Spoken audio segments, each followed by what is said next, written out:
गजर कीर्तनाचा।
आमचं सगळ्यांचं थोडं थोडं आयुष्य महाराजांना आणि या सगळ्या गायकांना लागावं.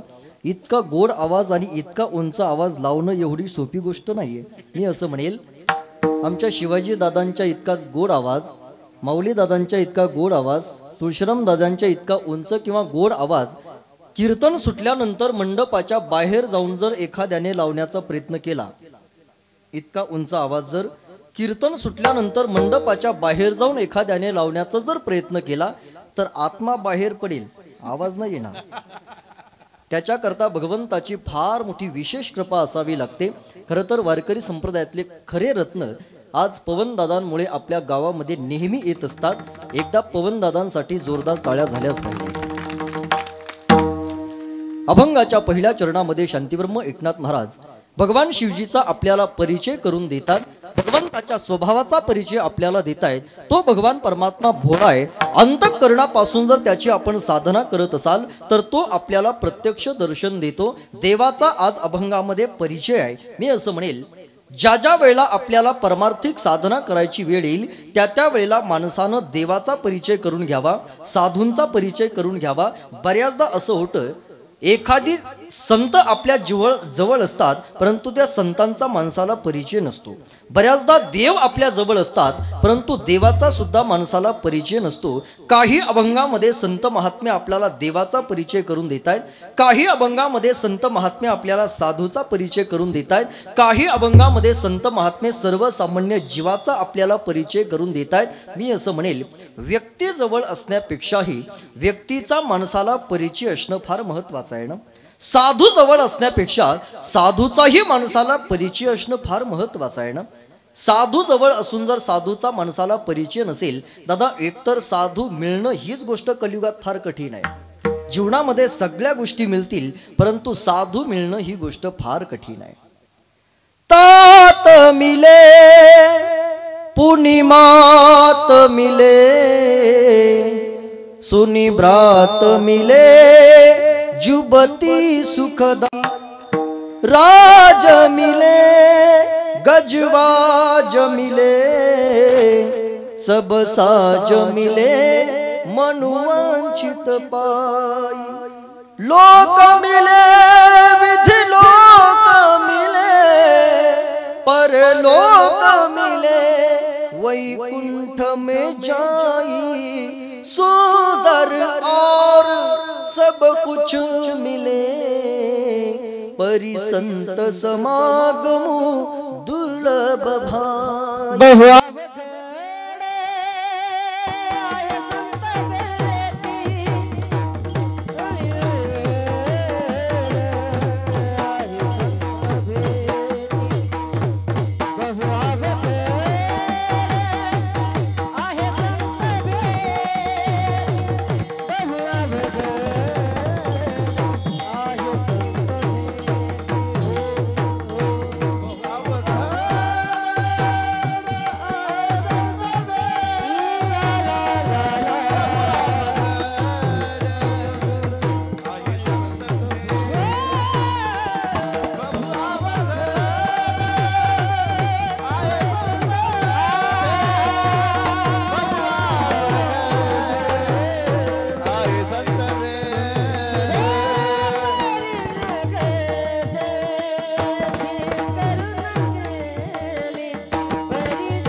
या जगामध्ये संतांची भेट अत्यंत दुर्लभ आहे.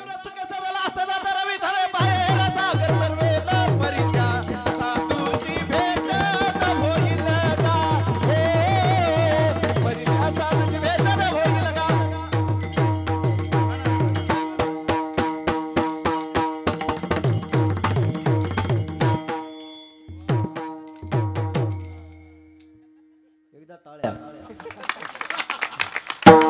चंद्र अमृत सुखे सेववील, असता जाता रवी धरवेल, बाह्य हेळा सागर तरवेल, परी त्या साधूची भेट ना होईल गा. संत जवळ असण्यापेक्षा संतांचा माणसाला परिचय असणं फार महत्त्वाचं आहे. देव जवळ असण्यापेक्षा देवाचाही माणसाला परिचय असणं फार महत्त्वाचं आहे. मी असं म्हणेल, संत जवळ असून जर संतांचा माणसाला परिचय नसेल तर बऱ्याचदा आपल्या हातून संतांची अवहेलना होण्याची शक्यता आहे. देव जवळ असून जर देवाचाही माणसाला परिचय नसेल तर देवाची सुद्धा आपल्या हातून बऱ्याचदा अवहेलना होत असते. म्हणून खऱ्या साधूची अवहेलना होऊ नये याच्याकरता काही अभंगामध्ये संतांचा परिचय आहे. खऱ्या देवाची आपल्या हातून अवहेलना होऊ नये याच्याकरता शांतिवर्म एकनाथ महाराजांनी महाशिवरात्रीच्या दिवशी नेमक्या कोणत्या देवाची साधना करावी त्याचा परिचय अभंगामध्ये करून दिलाय. या मृत्यूलोकामध्ये कलियुगात महाशिवरात्रीच्या दिवशी अखंड भगवान शिवजीचं भजन जर आपण करत असाल आणि प्रेमयुक्त अंतःकरणाने जर करत असाल तर या कलियुगामध्ये आपल्याला तो दर्शन देऊ शकतो. साधना करत असताना महाशिवरात्रीच्या दिवशी तुम्ही कुठलीही साधना करा, साधनेचे 9 प्रकार शास्त्रकार शास्त्रामध्ये आपल्याला सांगतायत. श्रवणम, कीर्तनम, विष्णुस्मरणम, पादसेवनम, अर्चनम, वंदनम, दास्यम, सख्यम, आत्मनिवेदनम. या महाशिवरात्रीच्या दिवशी अर्थात शिवजीचं कीर्तन तुम्ही श्रवण करा, शिवजीचं भजन तुम्ही प्रेमानं करा, शिवजीची आराधना तुम्ही प्रेमानं करा. या कलियुगामध्ये जी सेवा आपल्या वाटेला येईल ती सेवा या कलियुगामध्ये माणसानं प्रेमानं करावी. प्रत्येकालाच महाशिवरात्रीच्या दिवशी कीर्तन नाही करता येणार, प्रत्येकालाच महाशिवरात्रीच्या दिवशी अर्थात अन्नदान नाही करता येणार. काहींनी अन्नदान करायचं असते, काहींनी कीर्तन करायचं असते, काहींनी कीर्तन ऐकायचं असते. जी सेवा आपल्या वाट्याला येईल ती सेवा फक्त प्रेमयुक्त अंतःकरणानं करा. कलियुगामध्ये ही सेवा करत असताना दादा प्रेमाचा ओलावा जर नसेल तर महाशिवरात्रीच्या दिवशी व्रत करून सुद्धा आपल्या जीवनामध्ये कधी काही उपयोग होणार नाही. कारण साधनेमध्ये प्रेमाचा ओलावा फार महत्त्वाचा आहे. मला असं वाटते आपल्या गेवराईवरून पंढरपूरला जाण्यासाठी जशी एसटी महत्त्वाची आहे, अण्णा गेवराईवरून पंढरपूरला जाण्यासाठी जशी एसटी महत्त्वाची आहे, घरामध्ये पाणी नेण्याकरता जसा हंडा महत्त्वाचा आहे. महिला मंडळी, ज्या हंड्यामध्ये तुम्ही पाणी घेऊन रोज घरामध्ये जात असता तो हंडा फक्त घरामध्ये असलेल्या रांजणापर्यंतच असतो, तिथपर्यंत हंड्याचा उपयोग आहे. पुढे हंड्याचा उपयोग अजिबात नाही. स्टँडपर्यंत एसटीचा उपयोग आहे. अरे मंदिरात मात्र माणसाला जावं लागते ना. अरे एसटी जरी पंढरपूरला जात असली दादा तरी एसटी कधी दर्शनाला जात नाही का? जाते तुमच्या गेवराईची? नाही. एसटी जरी पंढरपूरला जात असली तरी एसटीसाठी एसटी जात नाही, ती एसटी माणसासाठी जात असते. म्हणून मला सांगू द्या, एसटीतली माणसं जशी महत्त्वाची आहेत, हंड्यातलं पाणी जसं महत्त्वाचं आहे, तसं प्रत्येक भजनातलं प्रत्येक साधनेतलं प्रेम अत्यंत महत्त्वाचं आहे. अरे नुसती एसटी जाऊन उपयोग होणार नाही, त्या एसटीमध्ये अर्थात माणसं पाहिजेत.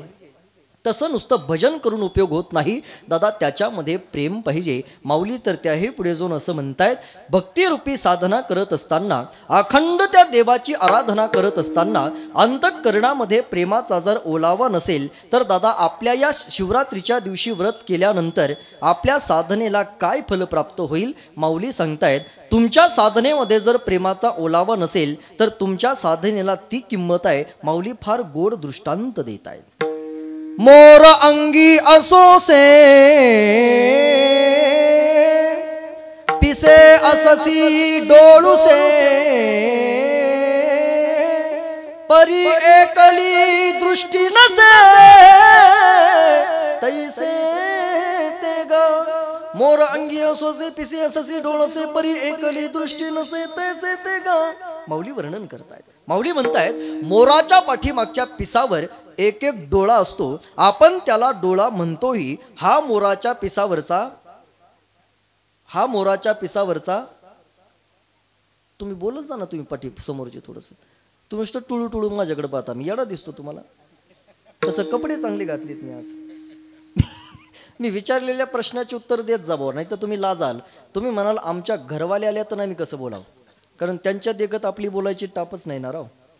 कारण घरी गेल्यानंतर जर त्यांनी चांगलं झापलं तर कीर्तनात तले टूळ बोलत होते, असं तर नाही काही. बरं असं जरी असलं तरी ज्यांच्या बायका आल्या नाही ते तरी मोकळ्या मनानं बोला. विठ्ठल महाराज तुम्ही तरी मोकळे, आता तुम्ही आमच्या जवळचे आहात. मोराच्या पाठीमागच्या पिसावरच्या डोळ्याला, अर्थात मोराच्या पाठीमागच्या पिसावर एक एक डोळा असतो. माऊली म्हणतायत मोराच्या पाठीमागच्या पिसावरचा जो डोळा आहे दादा, त्या डोळ्याचा त्या मोरालाही उपयोग नाही आणि त्या मोराच्या डोळ्याला सुद्धा उपयोग नाही. त्याचं कारण आहे त्या डोळ्याला दृष्टी नाही. मग माऊली म्हणतायत ज्या डोळ्याला दृष्टी नसेल, अरे असे डोळे असून तरी काय उपयोग आहे. दृष्टीहीन डोळ्याला आपण व्यवहारामध्ये जी किंमत देतो ना माऊली, तीच किंमत आपल्या प्रेम नसलेल्या भजनाला देतात, प्रेम नसलेल्या कीर्तनाला देतात. आपल्याकडे जर दृष्टीहीन डोळ्याला शून्य किंमत असेल तर माऊलीकडे सुद्धा महाशिवरात्रीच्या दिवशी केलेल्या भजनामध्ये जर प्रेम नसेल तर त्या भजनाला शून्य किंमत आहे. माऊली त्याही पुढे जाऊन दुसरा दृष्टांत फार गोड लिहितात. माऊली म्हणतायत शेळीच्या गळ्याला 2 स्तन असतात आणि पाठीमागं काही स्तन असतात. माझा तुम्हाला प्रश्न आहे, शेळीच्या गळ्याचे स्तन महत्त्वाचे असतात की पाठीमागचे? पाठीमागची. त्याचं कारण शेळीच्या गळ्याचे स्तन आपल्याला दूध देत नाहीत. माऊली लिहितात का स्तन झाले गळा शेळी जैसे. शेळीच्या गळ्याच्या स्तनाला जर आपण व्यवहारामध्ये काहीही किंमत देत नसाल तर माऊली सुद्धा आपल्या भजनाला काहीही किंमत देत नाही. माऊली त्याही पुढे जाऊन तिसरा दृष्टांत तर यापेक्षा गोड लिहितात. साबरी वाढीनाल्या सरळा,